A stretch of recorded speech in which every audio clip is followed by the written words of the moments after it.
तुमच्या सीएमाक GMR value दिता काय ना?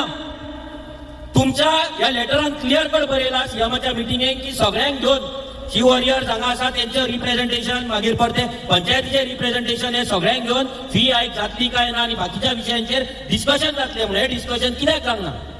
जर सीएमाच्या ऑफिसान हे जाता आणि सीएमाक जर हे कॅरलेस करता जाल्यार जीएमआर आपणाक समजता कितें? अशें तर जावपाक शकना की सीएमाक कॅरलेस करता म्हणून. आता हांगा कोण कोणाक भियाता हे सिद्ध जावपाक जाय, सीएमान आन्सर करपाक जाय. सीएमान जाता आतां हो प्रोटेस्ट सीएमाच्या ऑफिसांच्या लायव्ह पळयतात आसतले, तेंच्यांनी मेसेज सीएमाक पावोन हांगा लोकांक भितर वयच्या पयलीं हांगा हो जो 80 रुपयाचो 200 रुपया केला 300 500 केला रोल आवट जावपाक जाय, हे फाटल्यान घेवपाक जाय. जाय म्हणजे जाय. हांगा एवरी टायम हांगा कोण तरी येता म्हणटा आपूण एअरपोर्ट खेचून हाडलो, ती दिसांनी बाबू आसगांवकाराचें भाशण ऐकलें. ती तू म्हणटा आपूण एअरपोर्ट खेचून हाडलो, अरे खेचून हाडले तेन्ना तुम्ही कायदो कित्याक करूंक ना? ती गोंयकारांकूच हांगा काम मेळटलें म्हणून. हांगा गोंयकारांक कित्याक करूंक ना? अरे तुम्ही हांगा फटयतात फक्त तुमचे राजकारण येतात म्हणून तू मडगांवच्यान हांगा येतात. मडगांव सगळे खात्यांक बोलला मरे, ते उलय मरे.